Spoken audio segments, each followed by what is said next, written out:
এক ঘর লোকের সামনে পার্থ সিনহা জয়া সিনহাকে গান্ডু বলেছিলেন।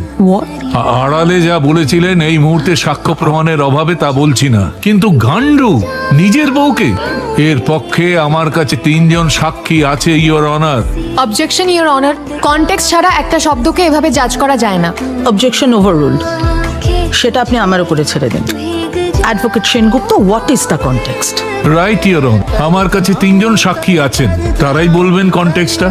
কার্পেট এরিয়া আর সুপার বিল্ড এসব নিয়েই কথা হচ্ছিল। অ্যাকচুয়াল মাপের থেকে সেদিন জয়া হয়তো একটু কমই বলেছিল। হ্যাঁ, পার্থ সবসময় খুবই রকচটা। সেদিনও রেগে গিয়ে জয়াকে গান্ডু বলেছিল। পুজো শেষ হওয়ার পরে আমরা আড্ডা দিচ্ছিলাম। স্কোয়ার ফিট কথা হবে মতো, এটা তোর 2200। গান্ডুর মতো কথা বলো না তো। Context your honour, context, this is the context. আশা করি আমার অপোনেন্ট এবার